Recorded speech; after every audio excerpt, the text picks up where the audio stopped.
and welcome to Out and About Art, your PGTV source for all things art in Polk County. I'm your host, Yasmin Ali. First up this month, we're visiting the Polk Museum of Art to check out a unique exhibition called Make Room for Howdy, which focuses on the whimsical creations of local artist Tommy Simpson. His imagination and inventiveness have inspired him to create all kinds of different art over the past 60 years, and he shows no signs of slowing down just yet. Let's take a look.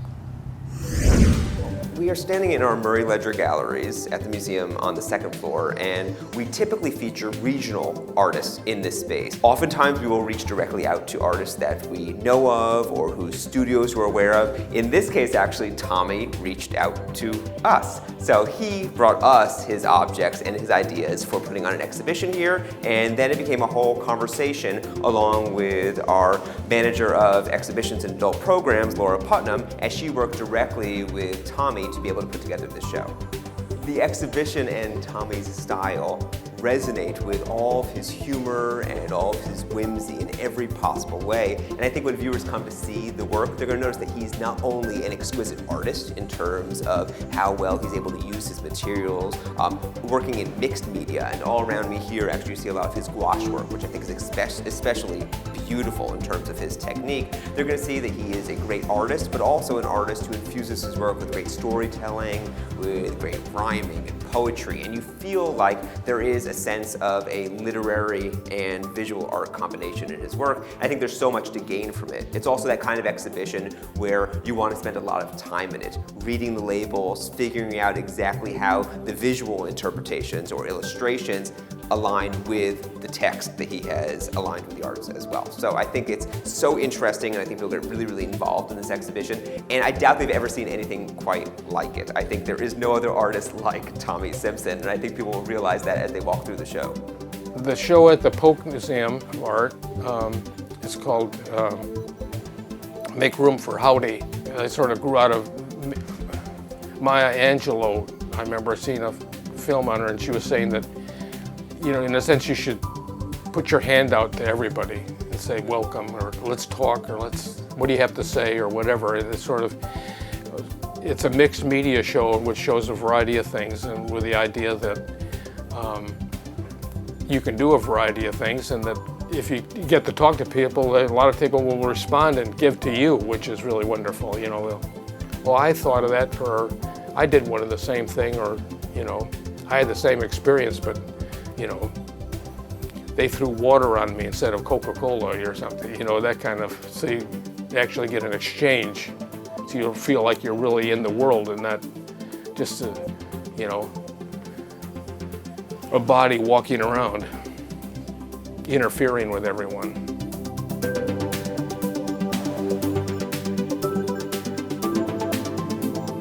Art goes to your heart, or beauty goes to your heart, but utility goes to your soul.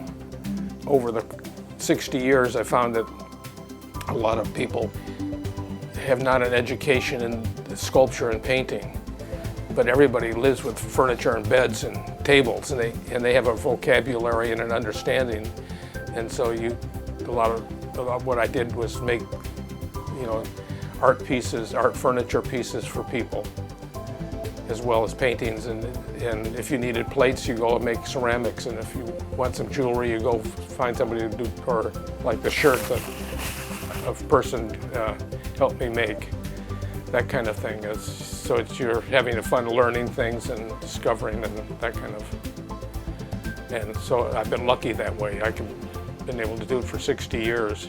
I've designed 2 houses and built 2 houses and made everything in them, you know, from the walks to the porches, swings, and designed the rugs and the furniture and the windows and the doors, and that was fun to sort of create a world.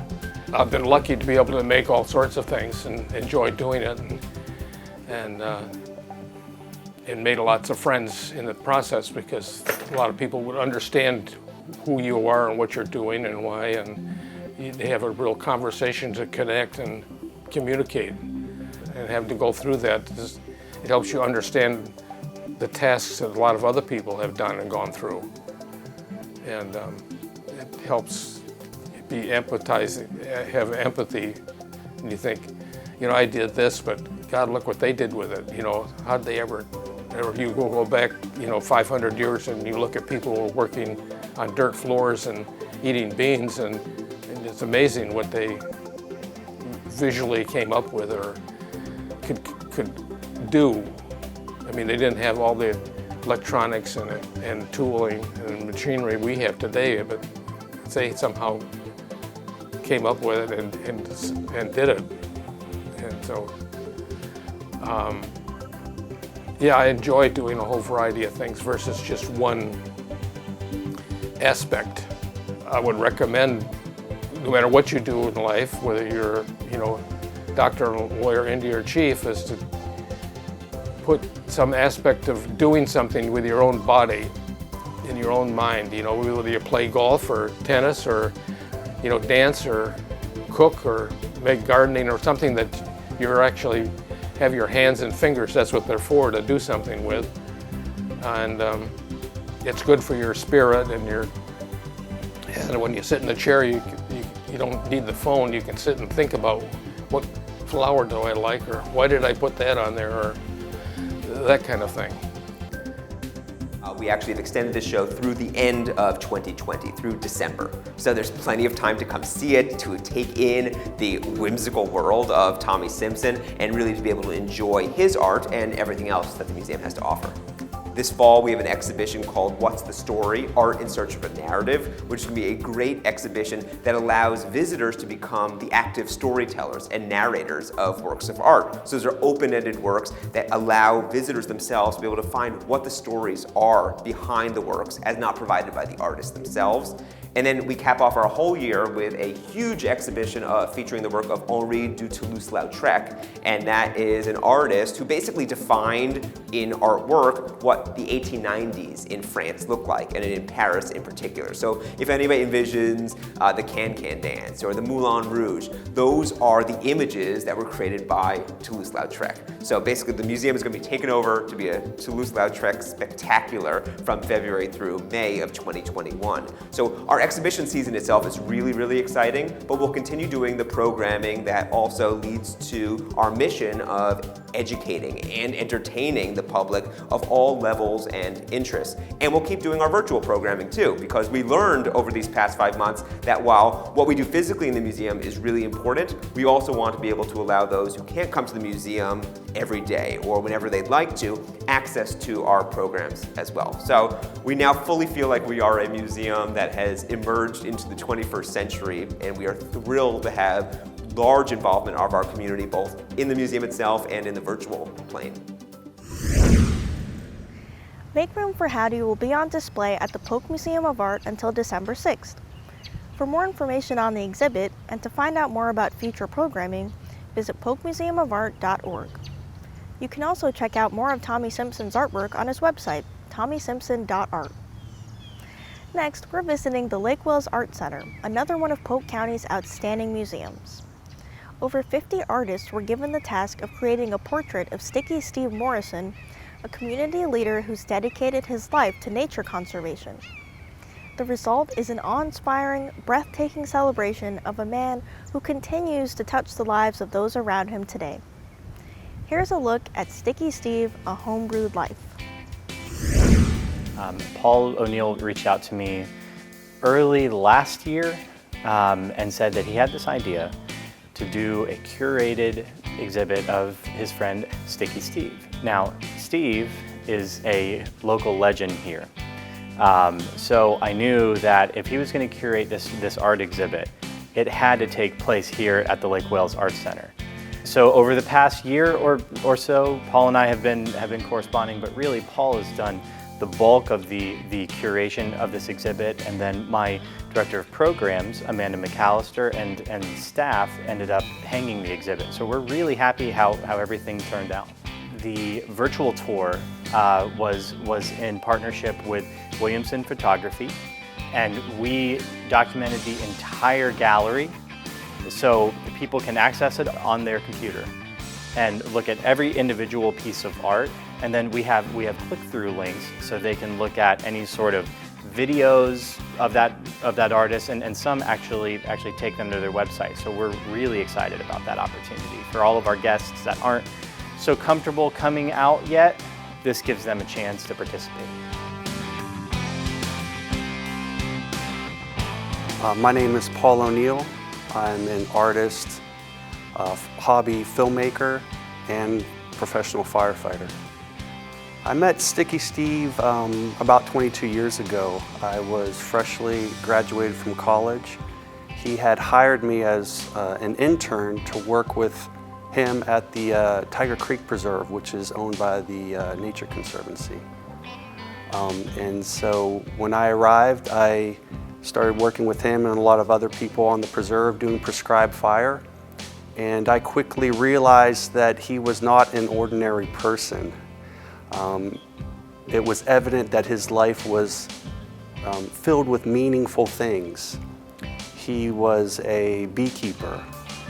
He was an artist himself. He was in a band. He played the fiddle. He was a gardener. He had an acre of tropical fruit trees.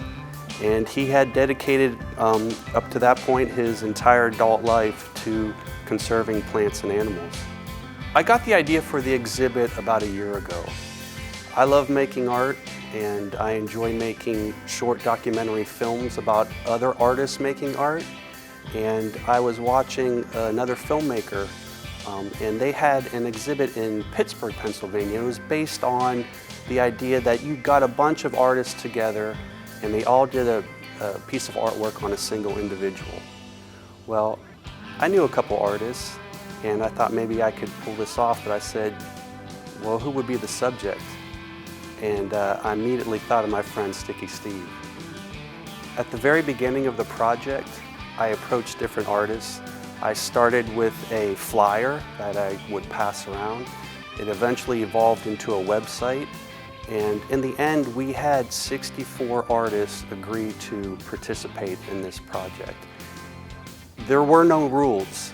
I approached them and said, you can do any type of artwork, any medium, any size, anything.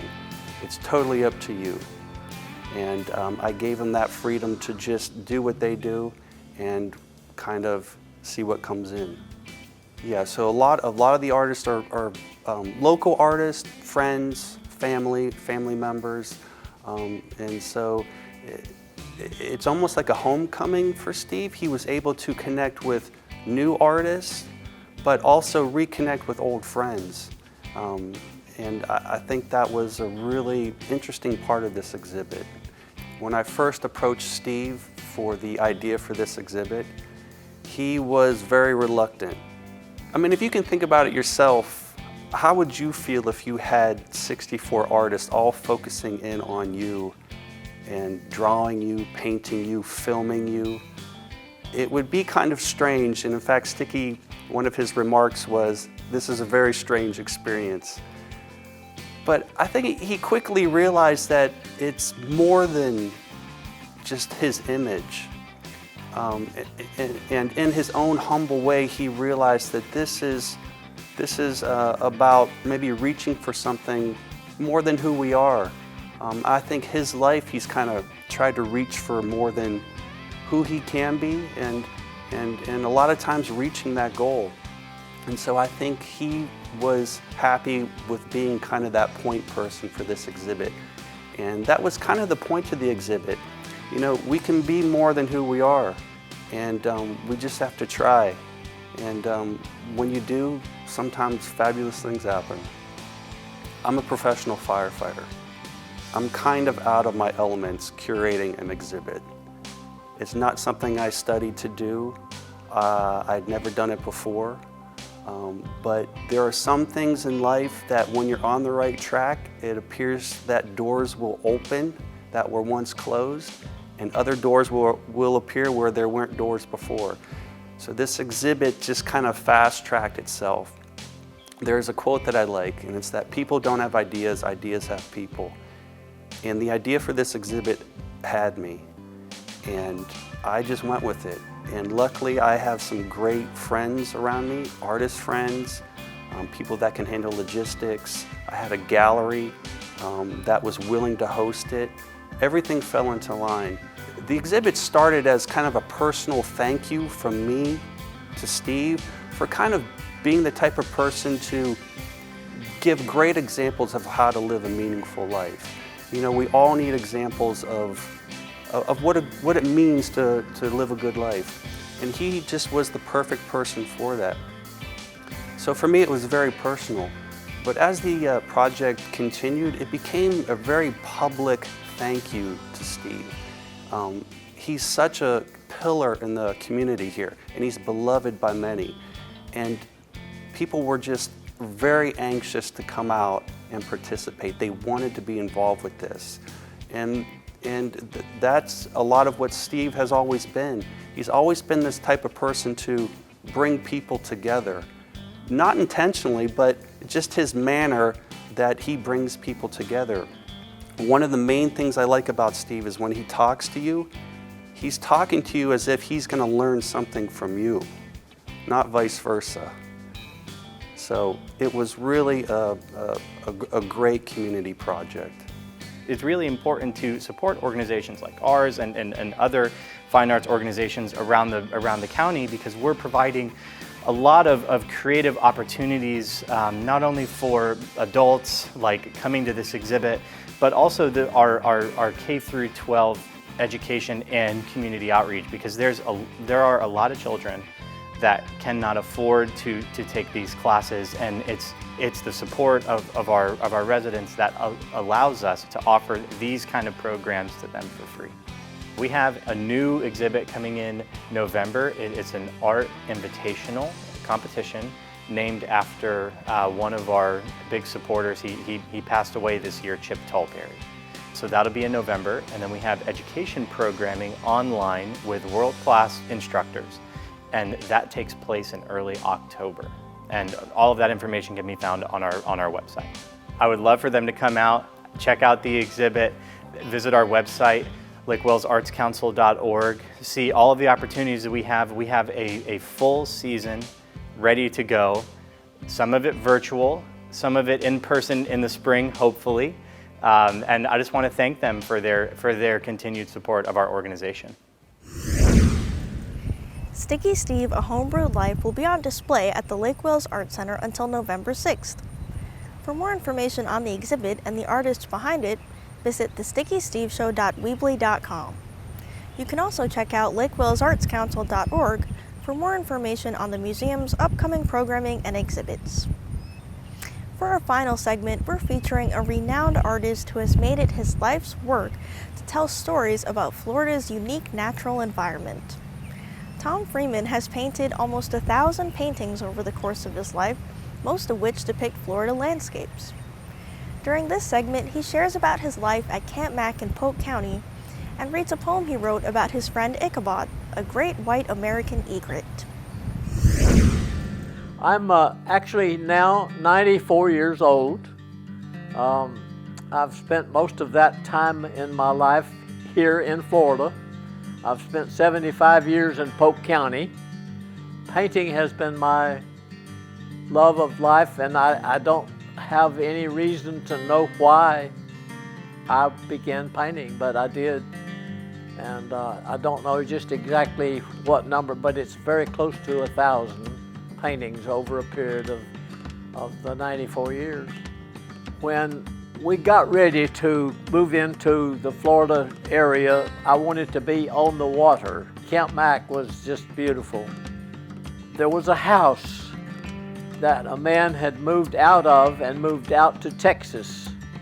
And he was ill at the time, and soon the house became available, and it was just a straight built house with a flat roof on it. And I bought it, rebuilt it, made a home there for my family, and we lived there for about 15 years, and there was a home built at another place, and we bought it. So Camp Mack has been our place. It's just been our place in the sun. It's just been a fabulous journey for me. I don't know. It's just there's no place like it. If you went to Camp Mack and you took a little boat and went across the Camp Mack, this is the scene that you would get. And it's one of the little cabins where the fishermen stayed when they went fishing, and they came back and dressed their fish here and then carried that fish to Haines City, and from Haines City to Orlando to sell it. That was catfish. Oh, there's so many stories about this place. It's just absolutely my heart. Ichabod is a great white egret, and he's about almost 5 feet tall. He owned a harem of about 20 white egrets that lived at Camp Mack. He didn't tolerate any other white egrets coming from around the lake anywhere to interfere with his visitations with his gang of white herons. They were all his, and he would fight over them. There was a man who came to Camp Mack who had cancer, and he lived in one of the little cottages there, and he became absolutely a friend, and I mean, he just took care of Ichabod. They went out together in the boat, and they came back in the boat. Now, when the man died, Ichabod had become my friend and had gone with me in my boat. And so what happened when the man died, Ichabod he transferred all of his friendship to me. And we would go and in the boat and sit in the water and find little minnows and fish to feed him, and he would love it. He'd just sit there, and I could toss him a little fish and a minnow in the boat, and he'd jump off and get it. I was visiting there. We'd moved from there, and this friend of mine said, "Is Ichabod still here?" I said, "Sure, he's here."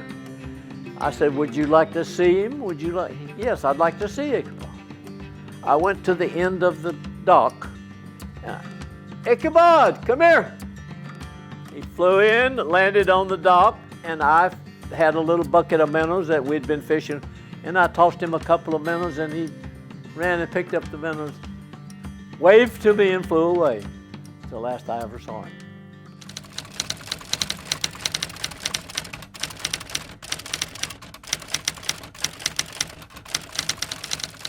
With a toss of his beak and a wink of his yellow eye, he gawked and squawked and ruffled his plume as the rover flew by. He faked and flapped as he shot the gap between two limbs of the cypress tree. And when he crooked his neck and fanned his tail, he was a sight to see. Now this rover knew as onward he flew amid such noisy expressions that a fight would take place, and just to save face he would deal with Icky's aggressions. Wings would flap and feathers would fly as they went darting across the sky. When the rover turned, he must have learned that old Icky was drawing nigh. Great furor they made when they entered the shade of stately shorelined oaks. Limbs were breaking and leaves were quaking as the air was filled with honks and croaks. The enemy was aghast as he hurried past the point of no return, and the search for a bride would be denied, and a lesson in life he would soon learn. The silence was rent with sounds they did vent as their course was set. The thought of retreat and the wings they did beat denied any thought of regret. Such thrashing and bashing along the banks of the river would get the attention of critters too numerous to mention and set their hearts all a-quiver. They jabbed and swirled as they turned and twirled. To his enemy, old Icky was a sight. Icky thrust and parried, and his beak did flash as he got ready for a mighty fight. This river was his home, and he alone would defend his possessions. For the plume that he wore and the height he did soar belied his aggressions. Now make no mistake, as he flew in the wake of the enemy he pursued, his purpose was clear and he drew near. His mission could not be misconstrued. The intruder would find no peace of mind as he avoided a long and fearsome dive. So faint was the space between wing and face that he wondered if he was still alive. You see, this rover knew by the course that he flew, his path would be fraught with danger. So tempting fate in his search for a mate, he would find instead a source of real anger. No quarter would be given, no rules would be set. Just simply to the victor would go the prize, but you know at a glance the rover had chanced to meet Icky with death in his eyes. The first contact was a terrible whack upon the back of the river ranger. Then lifting his wings with a mighty beat, old Icky dived straight at this stranger. Ichabod knew as a bead he drew on the head of this fiend from the marsh and the slough, that the stranger would find the end of the line, and this he knew to be true. The game being played was more like a raid of old Icky's private harem, but mistakes can be made, and the rover well knew this one was enough to scare him. Gashing and slashing, they tumbled and rolled off the banks of the vast Kissimmee, a performance so great the defense of his mate must surely deserve an Emmy. The rover knew without any doubt, as he flapped and fluttered about, that Ichabod's wings and feet and awesome beak was straight and strong and stout. Now Ichabod was known both far and wide for how he fiercely fought for his bride. So streaking and shrieking, he grabbed a leg and gave this rover a ride. The rover was beaten, his tail feathers half eaten by the hero of the pond. So as the rover flew from the lovely slough, old Icky of his bride was truly fond. Now all was quiet, and the rover a sight, so sad to see was he. And the gawk he heard was a warning word from the top of a cypress tree. Ichabod was filled with pride for this beautiful bride so stirring. Her feathers so fine, her shape was a nine, and his heart was a whirring. Her beak he did tweak, and made his knees weak as he sat beside his lover, as they talked and planned of nests so grand and the love they had for each other. And now, perched amid her showy place of leaf and moss and limb, was a bride so white and with feathers so light, you could see she was fit and trim. A prize for his estate was surely this mate, so brave was old Ichabod, he knew no fear as his bride sat near and watched his battle with a wink and a nod.